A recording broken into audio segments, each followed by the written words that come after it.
சந்தோஷமே எங்கும் சந்தோஷமே. Rubilux Rockfort Paints. பெரிய படம் எந்த படம் சார் ஓடிச்சு? பெரிய படம் எடுத்த ப்ரொடியூசர்கள் எத்தனை பேர் திருப்பி மறுபடியும் படம் எடுத்துகிட்டு இருக்காங்க? ஆஸ்கார் ரவிச்சந்திரன் எங்கே போனார்? குஞ்சுமோன் பெரிய படம் முதல்ல எடுத்தார்ல, அவர் எங்கே போனார்? சக்கரவர்த்தின்னு ஒருத்தர் இருந்தார்ல, அஜித்தை வச்சு பெரிய பெரிய படமெல்லாம் எடுத்தார், அவர் இப்போ எந்த ஊரில் இருக்கார்?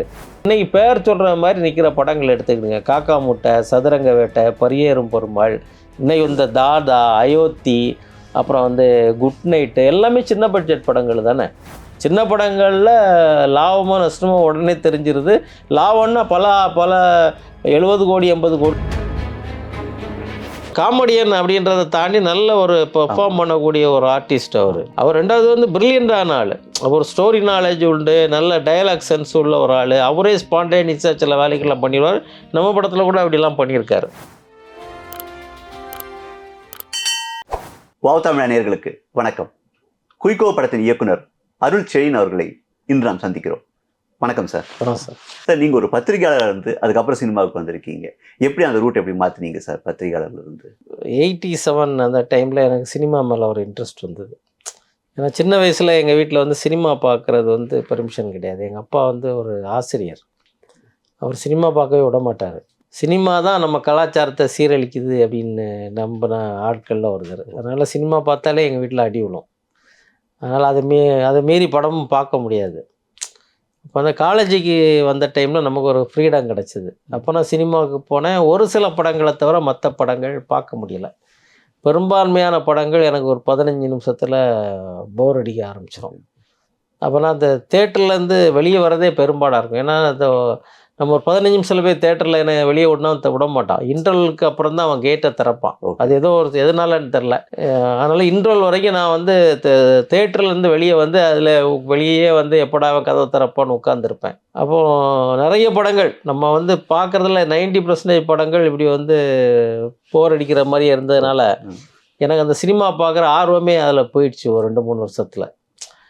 அதை பூவிழி வாசலில் பூவை பூச்சுடவா, வேதம் புதிது, கடலோர கவிதைகள், இந்த மாதிரி சில படங்களை தவிர மிச்சம் எல்லாமே எனக்கு போர் அடிக்கிற படங்களாக. ஒரு சாதாரண மசாலா படங்கள் நம்ம லைஃப்பில் பார்த்து, ஏன்னா அது வரைக்கும் நான் சினிமாவே பார்க்காததுனால இதுக்கு நம்ம லைஃபுக்கு இதுக்கு சம்மந்தமே இல்லையே, இதில் என்ன இன்ட்ரெஸ்டிங்காக இருக்குது, எல்லாமே சிரிப்பும் வரல, மாறி மாறி உதைக்கிறதுல சிரிக்காங்க. இது வேறு சூப்பர் படம்னு வேறு ரிவ்யூ வருது சில படங்களுக்கு. அதனால் என்ன அந்த சினிமா மேலே ஒரு இன்ட்ரெஸ்ட் அப்படியே போயிட்டுது. இதுக்காக நம்ம இவ்வளோ ஆசைப்பட்டோம் அப்படின்றது மாதிரி. அப்போது வந்து ஈகே நாயனார் கவர்மெண்ட்டுக்கு அங்கே கேரளாவில் ஃபார்ம் ஆச்சு. அப்போ நான் வந்து விகடன் ஜூனியர் விகடன்லக்காக ஒரு ரிப்போர்ட்டிங் ஆடி நான் அங்கே போயிருந்தேன். பட் நம்ம அங்கே ப்ராப்பராக பாஸ் எல்லாம் வாங்காதனால அசம்பிளிக்குள்ளே விடலை, விரட்டி விட்டாங்க. இப்போது சரி, ஈவினிங் பேப்பரில் எப்படியும் வரும், அதை வச்சுட்டு ஏதாவது நமக்கு வீக்லி மேகசின் தானே, ஏதாவது சின்ன இன்ஃபர்மேஷன் நம்ம ரைட்டிங் ஸ்டைலில் அதை டெவலப் பண்ணுறது தானே, நல்லா கொஞ்சம் இன்ஃபர்மேஷன் எடுத்துகிட்டு நம்ம எழுதிக்கலாம் அப்படின்ட்டு நண்பர்கிட்ட சொன்னேன். அப்போ அவர் சாயந்தரம் தான் என்ன பேப்பர் வரும், அது வரைக்கும் என்ன பண்ணுறதுன்னு ஒரு படத்துக்கு கூப்பிட்டு போனார். அது ஜனவரி, ஒரு ஓவர்மேன், ஒரு மலையாள படம். அந்த படம் வந்து பார்த்து முடியும்போது ஒரு ஃபீல் குட் மூவி. அந்த படம் பார்க்கும்போது எனக்கு வந்து இன்ட்ரோல் வரும்போதே சினிமா இவ்வளோ அழகாக இருக்குமா அப்படின்னு எனக்கு தோணுச்சு. ஒரு கவிதை மாதிரி இருந்தது. படம் பார்த்து முடியும் போது எனக்கு வந்து சினிமா இவ்வளோ அழகானதா அப்படின்ற அந்த ஃபீலிங் வந்தது. அப்புறம் வந்து வரவேற்புன்னு ஒரு படம் பார்த்தேன் அடுத்த ஒரு 6 மாதத்தில். அந்த படம் பார்க்கும்போது எனக்கு அது வந்து வாழ்க்கையில் உள்ள நம்ம வாழ்க்கையில் சந்திக்கக்கூடிய அன்றாட பிரச்சனைகளை, மக்களுடைய குணநலங்களை, ஒரு ஃபேமிலியுடைய சைக்காலஜியை வந்து அந்த படத்தில் வந்து ஹியூமராக வந்து சொல்லியிருந்தாங்க. அது எனக்கு ரொம்ப பிடிச்சி போச்சு. அப்போ அந்த படத்தை பார்த்த உடனே நம்மளும் சினிமாவுக்கு போகணும், இப்படி படம் எடுக்கணும் அப்படின்ற ஆர்வம் எனக்கு வந்தது. அப்போல்லாம் நான் விகடனில் ஒர்க் பண்ணிகிட்டு இருந்தேன். அதுக்கப்புறம் வந்து எனக்கு வந்து இப்போ ஆனால் எப்படி சினிமாவுக்கு போகிறதுன்னு எனக்கு தெரியல. நான் வந்து ஒன்றும் பாரதி ராஜா இல்லைன்னா மணிரத்னத்திட்ட தான் போய் சேரன்னு நினச்சேன். அந்த 2 வாய்ப்பு எனக்கு கிடைக்கல எனக்கு. அதுக்கப்புறம் நான் வந்து கடைசியாக ஜீ தமிழில் பத்திரிகைலாம் விட்டு சேனல்லாம் ஒர்க் பண்ணிகிட்டு இருந்தேன். பட் நான் அதை எதையுமே வந்து என்னுடைய ப்ரொஃபஷனலாக எடுக்கலை. நான் அது ஒரு டைம் பீயிங் ஒர்க் பண்ணுற மாதிரி தான் ஒர்க் பண்ணிக்கிட்டே இருந்தேன். அப்படி இருக்கும்போது ஜீ தமிழில் எனக்கு ஒரு கம்ப்யூட்டர் கிடச்சிது. அப்போ நான் வந்து ஒரு 2-3 ஸ்க்ரீன் ப்ளே கதைகளை எழுதினேன். ஃபுல் பவுண்டட் ஸ்கிரிப்டாகவே எழுதினேன். அது எழுதும்போதே எனக்கு அது கொஞ்சம் இது தேரும் அப்படின்னு தோணுச்சு. அதில் ஒன்று தான் ஆண்டவன் கட்டளை.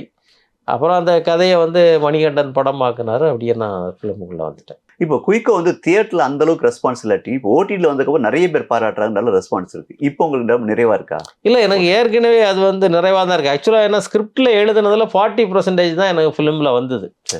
அதுக்கு என்ன காரணம் அப்படின்னா வந்து என்னுடைய ஃபிலிமில் எனக்கு பெரிய எக்ஸ்பீரியன்ஸ் கிடையாது. உண்மையிலே ஒரு 4 படம் நான் ஒர்க் பண்ணியிருந்தேன்னா, இல்லைன்னா இதே மாதிரி ஒரு ஒர்க்கு இங்கே எக்ஸ்பீரியன்ஸ் எனக்கு இருந்ததுன்னா இதோடைய ரிசல்ட்டே வேறு மாதிரி இருந்திருக்கும். அதனால் எனக்கு வந்து நான் என்ன எனக்கு ஸ்கிரிப்டில் இருக்கோ அதில் ஒரு 40% தான் ஸ்க்ரீனில் வந்தது. ஆனால் அதே நல்லா இருக்குன்னாங்க. தேட்டரில் படம் போகாததுக்கு காரணம் ப்ரொடக்ஷன் சைடில் ப்ரொமோஷனே பண்ணலை. 24ஆம் தேதி படம் ரிலீஸு, 21ஆம் தேதி தான் சென்சாருக்கே போகுது. 21ஆம் தேதி அவங்க வந்து யூசர் டிவியன்ஸ் ஓரலாக சொல்லிடுறாங்க. அன்னைக்கு நைட்டு தான் ட்ரெய்லரே ரிலீஸ் பண்ணுறாங்க. இப்போ சாங்ஸ் வந்து ஒரு 5 பாட்டுமே நல்லா இருந்தது. சாங்ஸ் எல்லாம் எல்லாம் மாலை முரசில் எல்லா பாட்டுமே நல்லா இருந்ததுன்னாங்க. அந்த பாட்டு எல்லாமே அந்த ப்ரொடக்ஷன் பண்ண கம்பெனி எடுத்த மற்ற சின்ன படங்களை விட இந்த பாட்டு தான் அதிக விலைக்கு பண்ணதாகவும் எனக்கு சொன்னாங்க. ஆனால் அந்த பாட்டை ப்ராப்பராக ரிலீஸ் பண்ணலை. ஒரு லிரிக் வீடியோ போட்டு அதை ப்ரொமோட் பண்ணி ஒரு வாரம் ஒரு பாட்டு அப்படி போட்டு இது மொத்தமாக வந்து ஒரே நாளில் அவ்வளோ இதையும் போட்டு விட்டாங்க. அது பெருசாக ரீச் ஆகலை. ரெண்டாவது படத்துக்கு வந்து பப்ளிசிட்டி அப்படின்றது வந்து சுத்தமாக இல்லை. இப்போ நான் ஒரு பத்திரிகையாளராக இருக்கிறதுனால வந்து நிறைய பேர் எழுதுனாங்க. நான் யார்கிட்டையுமே போய் எனக்கு கண்டிப்பாக எழுதுங்கன்னு சொல்லலை. ஃபஸ்ட்டில் வந்து நான் சொன்னேன், நண்பர்களுக்கு 4-5 பேருக்கு ஃபோன் பண்ணி இது மாதிரி படம் பண்ணியிருக்கேன், கொஞ்சம் எனக்கு ஆரம்ப ஸ்டேஜில் இது பண்ணுங்கன்னு. ரிவ்யூ பொறுத்த வரைக்கும் நான் என்ன சொன்னேன்னா, படம் பிடிச்சிருந்தா பண்ணுங்க அப்படின்னு தான் நான் எல்லாருக்கும் சொன்னேன். நீங்கள் பாருங்கள், பார்த்துட்டு பண்ணுங்கன்னு தான். அது சார் நிறைய பேர் பாசிட்டிவாக கொடுத்தாங்க. சில பேர் அதில் உள்ள குறைகளையும் சுட்டி காட்டியிருந்தாங்க. இந்த வருத்தத்தால் தான் தயாரிப்பாளர் படத்தை ஃப்ரீசரில் வச்சாருன்னு இல்லை, அது வந்து அவங்க ப்ரொமோஷனே பண்ணலை. அவங்க வந்து ஒரு கியூபுக்கு தேட்டருக்கு பணம் கட்டினதே 7 நாளைக்கு தான் கட்டியிருந்தாங்க. ஆனால் வந்து படம் வந்து வெள்ளிக்கிழமை ரிலீஸ் ஆகி அந்த வாரத்திலேயே அது ஒரு நல்ல படம் அப்படின்ற மாதிரி தேட்டர்ஸில் வந்து ஒரு டாக் இருந்தது. தேட்டர்ஸில் வந்து ஸ்க்ரீன்லாம் இன்க்ரீஸ் பண்ணாங்க. மண்டே வெள்ளிக்கிழமை ரிலீஸ் ஆகுது, மண்டே பார்த்தா வேறு படத்தை எடுத்துகிட்டு நம்ம படத்தை போடுற மாதிரி பண்ணுறாங்க. ஆனால் க்ரௌடு வரணுமே, மக்கள் இப்படி ஒரு படம் வந்ததே தெரியல. அது வந்தது நான் ஜாலியாக தான் போட்டேன், நமக்கு வருத்தம் ஒன்றும் இல்லை. ஏன்னா இது வந்து எனக்கு முதலே தெரிஞ்சு போச்சு. ஏன்னா இதை எடுத்தது ஒரு பெரிய நிறுவனம், இந்த படத்தை எடுத்தது மிகப்பெரிய நிறுவனம் தான் படம் தயாரித்தாங்க. அவங்க அதுக்கு முன்னாடி ரிலீஸ் பண்ண 3 சின்ன படங்கள் வந்து ஃபெயிலியர் ஆயிடுச்சு. அதனால அந்த முதலாளி என்ன பண்ணிட்டாருன்னா, கோவமாய் இனிமேல் சின்ன படம் எதையுமே என் பேனரில் போடக்கூடாது, அப்படி ஏதாவது எடுத்தால் நீங்கள் என்னதான் பண்ணிக்கிடுங்க, என்கிட்ட கொண்டு வந்துடாதீங்கன்னு சொல்லி கோவமாக திட்டி விட்டாராம். அதனால என்ன பண்ணிட்டாங்கன்னா, ஒரு ஏஎஸ்டி ஃபிலிம்ஸ்னு ஒரு கம்பெனியை அப்படி தூசி தட்டி எடுத்து அந்த பேரில் போட்டு விட்டாங்க. அதை போட்டு விட்டாங்களே தவிர ஒரு 25-30 ரூபா செலவு பண்ணியிருந்தா பப்ளிக்கு தெரிஞ்சிருக்கும், ரசிகர்களுக்கு தெரிஞ்சிருக்கும். இது யோகி பாபு ரொம்ப ப்ராப்ளம். அவர் ஹீரோ வந்தும் அந்த ப்ரொமோஷன் கிடைக்கலையா உங்களுக்கு? சாதாரணமாக இல்லை, படத்துடைய பேரே வந்து வெளியே தெரியலையே, யாருக்குமே தெரியலையே. இப்போ யூஇஸ் எதுகிட்ட நான் பேசுகிறேன், படம் வந்த ஒருபாடு ஒரு நாள் நான் பேசினேன், அப்படி ஒரு படம் வந்திருக்கா அப்படின்னாரு. அவர் சினிமாவில் இருக்கக்கூடிய ஆள், எல்லாத்தையும் பார்க்கக்கூடிய ஆள், பத்திரிகை படிக்கும், அவருக்கே அது வந்து தெரியலை.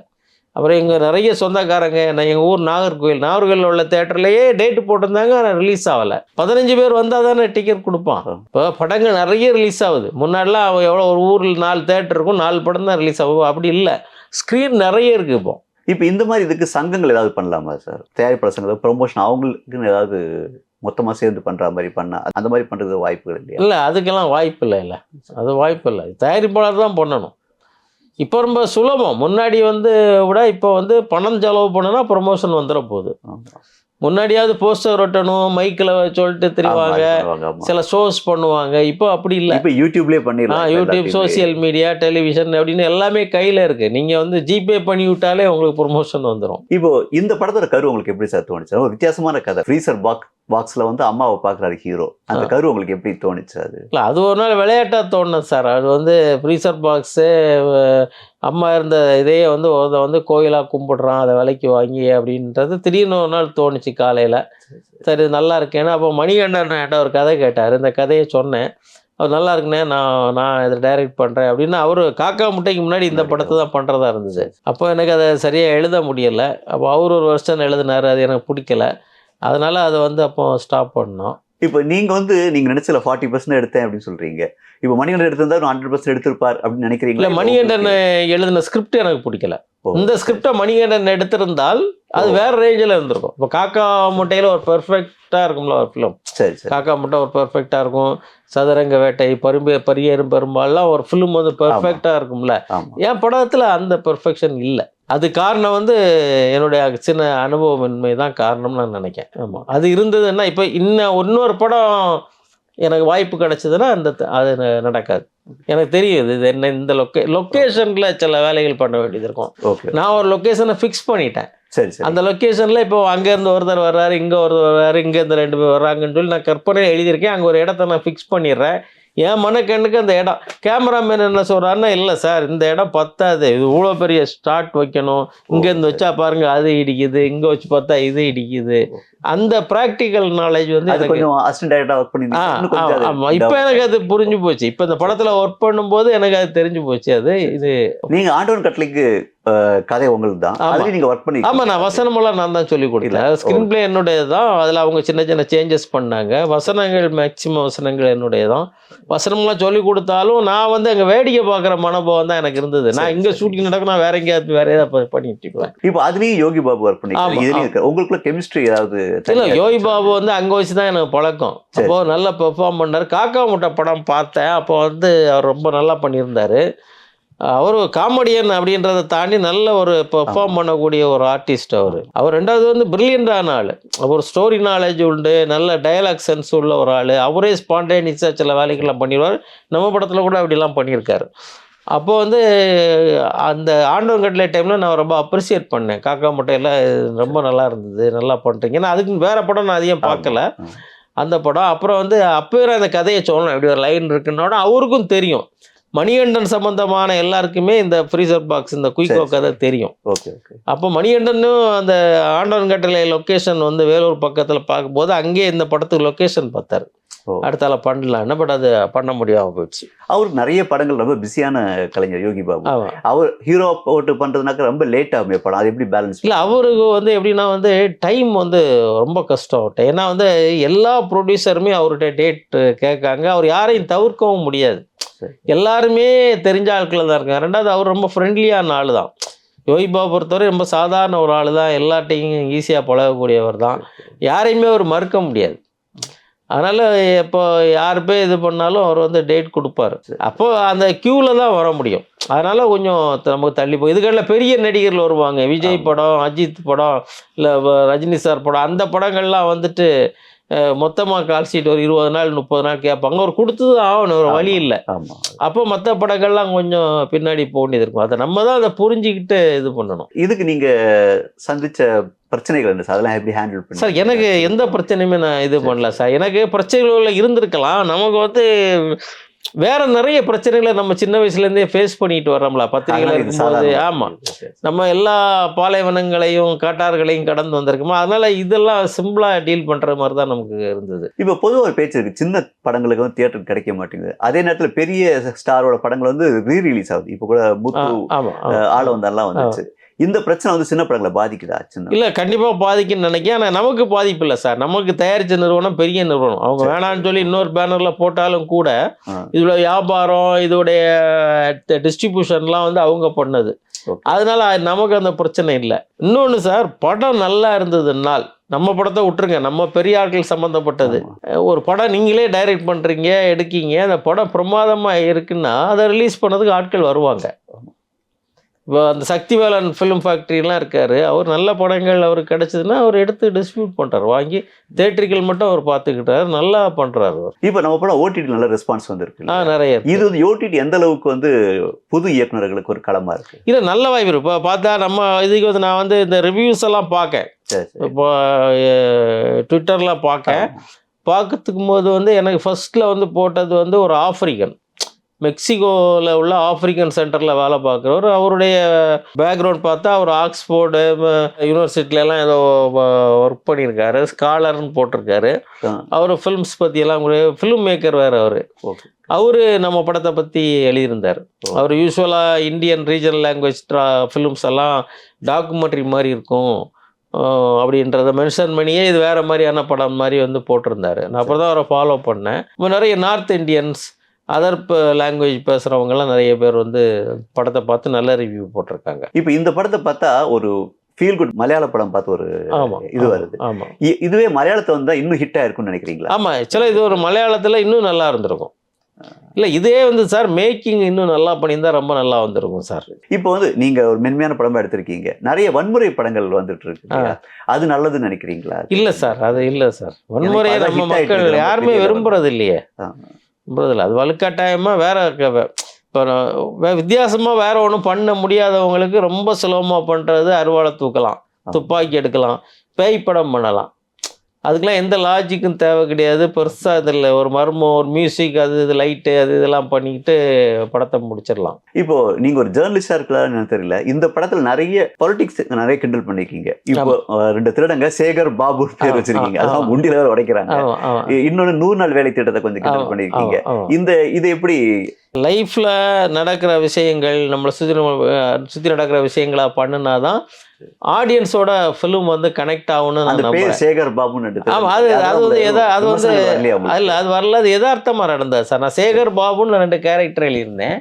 அப்புறம் அந்த உண்டியல் உடைக்கிற மாதிரி ஒரு சீனல் போட்டு இந்த 2க்குமே உண்மையான சேகர் பாபுக்கும் இந்த சேகர் பாபு பண்ணுற வேலையும் கான்ட்ராடிக்டாக இருக்குன்ட்டு நான் அப்படி அதே மாதிரி 100 நாள் வேலை திட்டம். ஆமாம், 100 நாள் வேலை திட்டம் ஊர்லேயே அது எல்லாரும் கிண்டல் பண்ணுற ஒரு இதாக தான் இருக்குது. அந்த பெண்களை பார்த்தா ஃப்ரெண்ட்ஸ் எல்லாம் இப்போ எங்கள் ஊர்லலாம் பார்த்தா என்ன ரொம்ப டயர்டாகிட்டிங்க, அவங்க எப்போ உட்காந்தாலும் ஏதாவது புல்லு பிடிங்கிட்டு இல்லை 2 நிமிஷம் வேலை செஞ்சால் 5 நிமிஷம் ரெஸ்ட் எடுக்கிற மாதிரி தான் இருப்பாங்க. அப்போ அது வந்து நிறைய ஏழைகளுக்கு வேலை உதவுது. நம்ம சும்மா நையாண்டி தானே சார் பண்ணியிருக்கோம், நம்ம எல்லாருமே கிண்டல் பண்ணுற மாதிரி அதை பண்ணணும், அவ்வளோதான். நீங்கள் ஆண்டவன் கட்டளை டைமில் வந்து விஜய் சேதுபதிக்கிட்டையும் ஒர்க் பண்ணியிருப்பீங்க. அடுத்த படம் எதுவும் வாய்ப்பு இருக்கா அவரோட? இல்லை அப்படி இல்லை, அவர் வந்து பெரிய நடிகர் சேதுபதி. இப்போ சேதுபதிகிட்ட போய் நான் இப்போ ஒரு கதை சொல்கிறேன் அப்படின்னு போனால் கண்டிப்பாக அவர் வந்து கதை சொல்ல மாட்டேன். அவர் எனக்கு வாய்ப்பு தருவாரான்றது சந்தேகம்தான். நட்பு வேறு, இந்த தொழில் வேறு. ஏன்னா நம்ம வந்து ஒரு டைரக்டராக வந்து இதில் ப்ரூவ் பண்ணால் மட்டும்தான், ஏன்னா அவங்க டைமும் வேஸ்ட்டு, அவங்க கேரியரும் இதாகிரும் ஒரு படம் ஃப்ளாப் கொடுத்தாங்கன்னா. அதனால் வந்து நானே அந்த மாதிரி கேட்க மாட்டேன். போய் எனக்கு இதில் கான்ஃபிடென்ட் இருந்தது. எனக்கு வந்து இந்த கதை வந்து ப்ரொடியூசர்ஸ் ஃப்ரெண்ட்லியாக இருந்தது. ஒரு சின்ன ஏரியாவுக்குள்ளே போனால் 30-35 நாளில் முடிச்சிடலாம். யோகி பாபுவும் இன்னொரு நடிகர் மட்டும் இருந்தால் போதும், இளவரசனெல்லாம் இருந்தால் போதும், இவ்வளோ சிம்பிளாக பண்ணலாம் அப்படின்னு ஒரு பிளான் பண்ணேன். அந்த இதில் வந்து நான் சக்ஸஸ் தான். எனக்கு உங்களுடைய அடுத்த ப்ராஜெக்ட் என்ன சார்? அடுத்தது வந்து 2-3 இருக்குது சார். எல்லாம் இந்த மாதிரி சின்ன ப்ராஜெக்ட் தான் நான் பண்ணுற பிளானில் இருக்கேன். எனக்கு பெரிய படங்கள் மேலே பெரிய ஆர்வம் கிடையாது. இந்த மாதிரி தான் பண்ணிட்டுருக்கேன். நான் பேசிகிட்டு இருக்கேன் தயாரிப்பாளர்கள்ட்ட.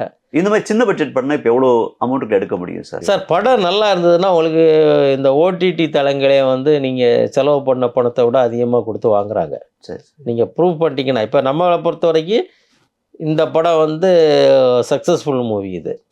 இப்போ இந்த படத்துக்கு வந்து நல்ல அமௌண்ட்டு தான் அவங்களுக்கு கிடச்சிருக்கு. அதனால சேட்டலைட்லேயும் நல்ல அமௌண்ட்டு கிடைக்கும். இப்போ இந்த இதோட நான் போகும்போது இதே மாதிரி ஒரு படம் இல்லை இதோட பெட்டராக ஒரு படம் கொடுத்தா அந்த காசு எல்லாமே இதில் ரிட்டர்ன் ஆயிரும், லாபம் வந்துடும். விஷால் ஒரு நிகழ்ச்சியில் பேசும்போது சொன்னார், சின்ன பட்ஜெட் படங்கள் எடுத்துகிட்டு வராதிங்க, பெரிய பட்ஜெட் படத்தோட காலம் அப்படின்னு. அது நீங்கள் பெரிய படம் எந்த படம் சார் ஓடிச்சு? பெரிய படம் எடுத்த ப்ரொடியூசர்கள் எத்தனை பேர் திருப்பி மறுபடியும் படம் எடுத்துகிட்டு இருக்காங்க? ஆஸ்கார் ரவிச்சந்திரன் எங்கே போனார்? குஞ்சுமோன் பெரிய படம் முதல்ல எடுத்தார்ல, அவர் எங்கே போனார்? அப்புறம் சக்கரவர்த்தின்னு ஒருத்தர் இருந்தார்ல, அஜித்தை வச்சு பெரிய பெரிய படமெல்லாம் எடுத்தார், அவர் இப்போ எந்த ஊரில் இருக்காரு? இல்லை, அவர் சொன்னது வந்து இந்த காம்படிஷன் நிற்கிறதுக்கு கொஞ்சம் நிறைய செலவு பண்ணுற மாதிரி வரணும் அந்த மாதிரி சொன்னது. இப்போ சின்ன பட்ஜெட் படங்கள் அவங்க தியேட்டரே கிடைக்காதுன்னா கஷ்டம் தானே, அந்த அவர் சொல்லியிருக்காரு. சார் படம் வந்து நல்லா இருந்ததுன்னா இந்த சக்திவேலன் மாதிரி ஆட்கள் இருக்காங்க, சக்திவேலன் ஃபிலிம் ஃபேக்டர் அவர் இருக்கார்ல, அவர் வந்து என்ன பண்ணுறாரு, படம் நல்லா இருந்ததுன்னா அவர் வாங்கிக்கிட்டார். வாங்குறதுக்கு எவ்வளோ பேர் இருக்காங்க. பெரிய படங்கள் தான் வாங்குறது கஷ்டம். சின்ன படம் கொஞ்சம் அமௌண்ட்டு தான். ரெண்டாவது முழு படத்தை அவங்க கொடுக்க போகிறது இல்லை. இப்போ நீங்கள் ஒரு தயாரிப்பாளர்னா இவர் வாங்கி டிஸ்ட்ரிபியூட் பண்ணுறவர் முழு காசையும் தந்து வாங்க வேண்டியது இல்லை, ஷேரிங்கில் போயிடுவாங்க. உங்களால் டிஸ்ட்ரிபியூட் படம் எடுக்கிறது ஒன்று, அதை வந்து தேட்டரில் கொண்டு வர்றதுல பெரிய சிரமம் என்னென்னா இந்த பப்ளிசிட்டி தான் சார். இப்போ எனக்கு நடந்தது பப்ளிசிட்டியில் உள்ள சிக்கல் தான். இப்போ படத்தை ஒரு கம்பெனி எடுத்துட்டாங்க, அவங்க எடுத்து முடிஞ்ச ஒரு பாடு அவங்க வந்து சின்ன படங்களை ரிலீஸ் பண்ண வேண்டான்ற ஒரு முடிவு பண்ணும்போது ஏதோ ஒரு பேரில் போடுறாங்கல்ல. இப்போ இந்த இடத்துல ஒரு 1 கோடி ரூபா செலவு பண்ணணும். நீங்கள் 1 கோடி ரூபா செலவு பண்ணியிருந்தீங்கன்னா இது ஒரு 7-8 கோடி ரூபா லாபம் வந்திருக்கும் இந்த படம்.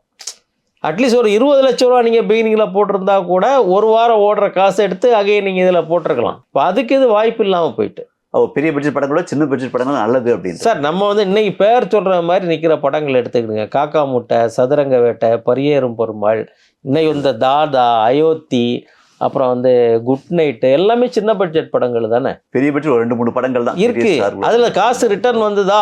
எத்தனை படம் லாபம் வந்தது சொல்லுங்க? லாபம் வர்றது ரொம்ப கஷ்டமான விஷயம்தான். அது வந்து அவ்வளோ சுலபமும் கிடையாது பணம் திருப்பி வர்றது. சின்ன படங்கள்ல லாபமோ நஷ்டமோ உடனே தெரிஞ்சிருது. லாபம்னா பல 70 கோடி 80 கோடி லாபம் வராது. நீங்கள் ஒரு 4 கோடிக்கு படம் எடுத்தால் ஒரு 6 கோடி ரூபா ஒரு 4 கோடி ரூபா லாபம் வந்தாலே பெரிய விஷயம்ல சார். 4 கோடி ரூபா போட்டு நீங்கள் 8 கோடி ரூபா வர்றது எவ்வளோ பெரிய விஷயம். உங்களுடைய படங்கள் இதே மாதிரி தான் இருக்குமா? அந்த ஃபீல் குட் இதே ஸ்டைலில் தான் சார் இருக்கும். இதே ஸ்டைலில் தான் இருக்கும். அந்த துணை கதாபாத்திரங்கள் இருக்குல்ல அதுங்களை வச்சு தான் நான் வந்து ஸ்கிரிப்ட் எழுதுறேன். நான் நீங்க இசைக்கு நிறைய முக்கியத்துவம் கொடுத்தீங்க. இதுக்கு என்ன காரணம் சார்? இந்த படத்தை பாடல் எல்லாமே ரொம்ப நல்லா வந்திருக்கு. இந்த படத்துக்கு நான் தேவைன்னு நினைச்சேன் சார். இது பாட்டு தேவைன்னு நினைச்சேன். இந்த பாட்டுக்கு அடுத்த படத்துல பார்த்தீங்கன்னா பாட்டு தேவைப்படாதுன்னு நினைக்கிறேன். இதுல நிறைய பேர் அந்த ஊர் மக்களே நீங்க யூஸ் பண்ணிருக்கீங்க. ஆமா, அது கொஞ்சம் கஷ்டமா இருந்திருக்கும் அவங்க நடிக்க வைக்க. இல்ல அவங்களெல்லாம் நான் ட்ரெயின் பண்ணேன். ஊர் மக்கள் அப்படின்றது அந்த ஊர்ல உள்ளவங்க கொஞ்சம் பேர் தான். பட் டயலாக் போர்ஷன்ல இருக்கிற நிறைய பேர் வந்து புதுமுகங்கள், இல்லைன்னா வந்து நமக்கு தெரிஞ்சவங்க, வாய்ப்பு கேட்டு வந்தவங்க தான். அவங்கள நான் ரிஹர்சல் பண்ணேன். ரொம்ப நாளாக ரிஹர்சல் பண்ணி ஒவ்வொரு ஆளுக்கும் 4 நாள் 5 நாள் வந்து ஒரு நாளைக்கு 1 ஹவர் 1/2 மணி நேரம் ரிஹர்சல் பண்ணி தான் அந்த டயலாகை திருப்பி. அது இப்போ அந்த முறை ரொம்ப கம்மியாக இருக்குல்ல, நீங்கள் தான் யூஸ் பண்ணிக்கிங்களா அந்த ரிஹர்சல் கொடுத்து பண்ணுறது? இல்லை, நிறைய பேர் பண்ணுறாங்க. அது வெளியே தெரியாமல் இருக்கும். இது வந்து நான் சொல்கிறதுனால இது உங்களுக்கு தெரியுது. நிறைய பேர் பண்ணுறாங்க. அடுத்த படத்தை 2024 பார்த்துடலாமா உங்களுக்கு? இல்லை, ஆமாம், நான் பண்ணி ஆகணும். ஏன்னா இந்த படத்தில் வந்து நான் வந்து ரொம்ப வருஷங்கள் எனக்கு வீணாக போயிடுச்சு. கிட்டத்தட்ட ஒரு 5 வருஷம் நான் இதில் முதல்ல ஒரு ப்ரொடியூசரை சமீர் பரத்ராம் அவர் வந்து தயாரிக்கிறதா இருந்தது இந்த கம்பெனிக்காக. அப்புறம் அவரோட ஒரு 1.5 வருஷம் போன பாடு இவங்க தயாரிக்கிறேன்னு வந்தாங்க. இவங்க ஒரு 2 வருஷம் போயிடுச்சு. அப்படி ரொம்ப டைம் போயிடுச்சு. ஆனால் மொத்தத்தில் இந்த படம் நல்ல விசிட்டிங் கார்டு சார். இது கண்டிப்பாக உங்களுக்கு அடுத்த படத்துக்கு ஈஸியாகவே உங்களுக்கு வாய்ப்புகள் வரும்னு நினைக்கிறேன். ஆமாம். மேலும் ஒரு சிறப்பான படத்தை உங்களிடம் எதிர்பார்க்கிறோம் சார். நன்றி, வணக்கம். நன்றி சார், மிக்க நன்றி சார்.